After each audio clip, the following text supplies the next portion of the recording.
I don't know about you, but the recent winter weather has had me dreaming of warm weather and garden harvest. And it's hard to believe that it's almost time to start seeds and get back out into the soil. Seed starting is something that many gardeners just intuitively know they want to do. We decide we want to start a garden, we buy seeds and soil, and just get started. And in some cases, this works. But in other cases, failures with these initial seed starts can discourage us from further growing. In this episode, I want to guide you through my decision making process and the steps I use when starting seeds so that maybe your baby seedlings can grow into productive, mature plants. Welcome to Garden Things with Friends, where we share simple garden tips and tricks to help busy beginner gardeners build their dream garden. Be sure to check out the resources below the video as I share all my favorite recommendations, as well as bonus resources to this video. And if you love the episode, don't forget to like, subscribe, and hit the notification icon so you never miss an upload. Now, let's get back to the video. So this episode is a real-time episode, meaning as I'm sharing with you the contents, I'm also doing the task. It's the middle of January here, and I'm about 11 weeks from my estimated last frost date, and I'm probably 13 weeks from when we're typically in the clear with the cool weather. So that means I can start looking at starting my cool weather crops in the next couple of weeks. This is exciting, but I'm also reminded of the season I started my garden and how overwhelming seed starting felt. I want to help you avoid that feeling, so this episode will be complete with all of the information I would have loved to know before starting my own process. So first things first, let's talk about what seed starting is and why seed starting is important. So seed starting is the process of growing plants from seeds rather than purchasing mature plants from a nursery or garden center. It involves planting the seeds in a controlled environment, such as indoors or in a greenhouse, until they're ready to be transplanted into your garden. Starting your own seeds has many benefits. It allows you to have more control over what varieties of plants you grow. So rather than being limited to what is available at your local garden center, you get to choose your own. It also allows for a longer growing season as you're transplanting more mature plants in the ground versus starting from seed outdoors after your frost date. Additionally, seed starting can save you money, especially if you are growing a significant amount of each crop. Transplants from the big box stores are expensive and prices are rising. Starting your seeds helps you save money and potentially gain healthier plants in the long run. Okay, now let's talk supplies. Seed starting doesn't have to be an expensive endeavor. In fact, you can begin with just a bag of seed starting mix and containers you have around your house in a sunny window. I'm a huge proponent of growing where you are and using what you have. Even still, there are a few things that can make seed starting much more convenient. Here are some of the essentials. Seed starting mix. You can use potting soil, but seeds don't require a lot of nutrients prior to germination. For containers, you can find some great seed starting trays at any of the big box stores.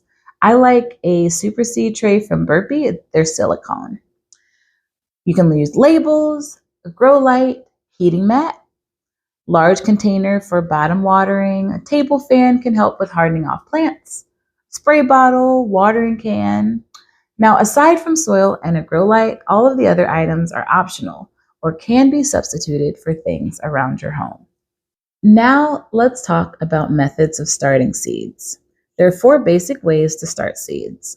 They are the traditional method using seed trays, winter sowing, which I'll be discussing next week, soil blocking, which has been popularized in the last few years, and my personal favorite, hydroponics.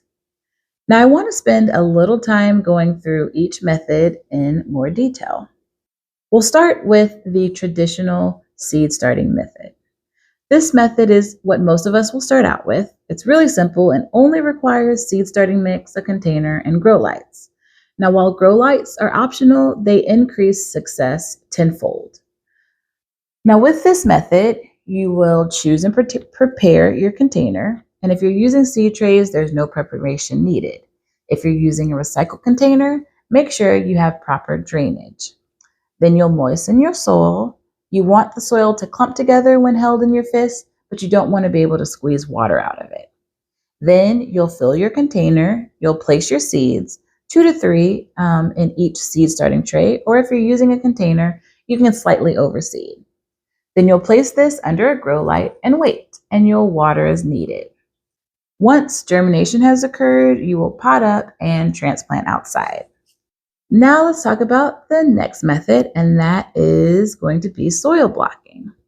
Now, soil blocking involves creating soil blocks that you use instead of containers to start your seeds. Now, this is a method that I thought I was going to dive right into, but it ended up being more technique specific than I originally thought. It also does require a little of investment to purchase the soil block maker.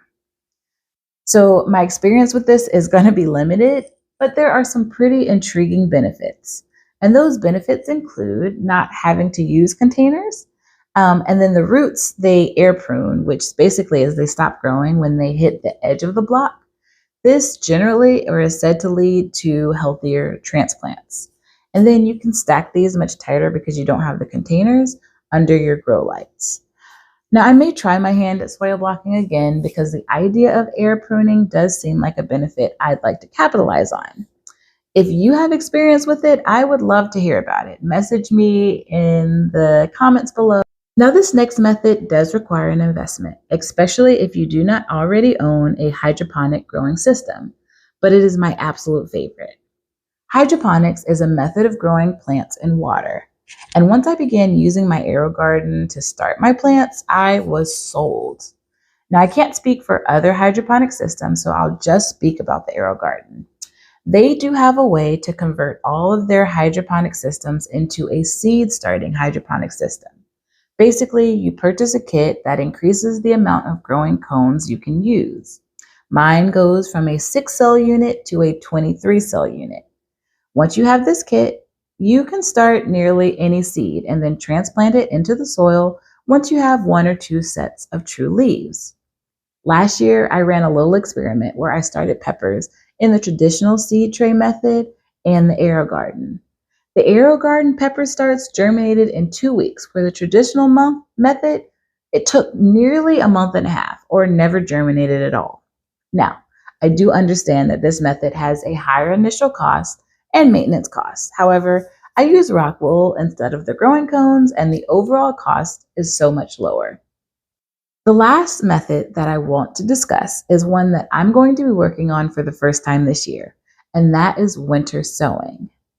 Winter sowing is a method where you create these mini greenhouses with seeds in them, and then you let Mother Nature drive germination. When the soil gets warm enough for germination to occur, the seeds germinate. One of the benefits that I am most excited about for this method is the fact that as someone who is time and space limited, the idea of a hands-off approach to seed starting is so exciting. Now, this method has the added benefit of better acclimation due to the fact that plants are already in the elements. My research says you can winter sow anything, and here is a list of plants that I plan on winter sowing: kale, kohlrabi, lettuce, cabbage, arugula, spinach, Swiss chard, calendula, bachelor buttons, pansies, hollyhocks, and nasturtium. Winter sowing might be the perfect solution for someone who is newer to gardening and looking for a low-cost method of seed starting. So now you've chosen the method. When are we supposed to start our seeds? If you're using winter sowing, you can start nearly any time in late fall. I'm talking mid-December and throughout the winter. If you're using one of the other methods, you'll want to consider your estimated last frost date. This will vary by crop and even by variety. Generally speaking, though, here are some guidelines for your seed starting timeline. Alliums will be the first thing you will want to start in early January if possible. Perennial and cool weather herbs will be next. You can start succession planting things like lettuce and arugula and kale at about 10 weeks before your last frost date. These will be able to go out into the soil before your last frost date. The next set of vegetables you'll start are your cool crops like cabbage, broccoli, and cauliflower. And this is going to be 8 to 10 weeks before your frost date. Tomatoes and peppers come next at about 6 weeks before your last frost date. Finally, you'll start any flowers and annual herbs like basil at 4 weeks before your estimated last frost date. As always, I cannot stress this enough. Please read the back of each individual seed packet because it will tell you exactly when to start. And if you're not sure when your last frost date is, we did a complete guide to frost dates in episode 2. I'll link that in the show notes below. Okay, y'all, this has been a long episode, and I promised myself when I started this podcast that I would keep the information bite-sized. So we're going to have to do a part 2. And in that episode, I'll talk about some of the common problems we see when seed starting, as well as some steps that we should not skip when choosing to start our own seeds. I hope this episode has shed some light on the ways to seed start and given you some encouragement to give seed starting a try. If you dug this episode, I would be honored if you would rate this podcast and spread the word to your friends who are also passionate about gardening. Your 5-star support fuels the growth of Garden Things with Friends, and together we'll cultivate a network of thriving gardens and plant-loving friends. Happy gardening, and remember, it's never the wrong time to grow where you are.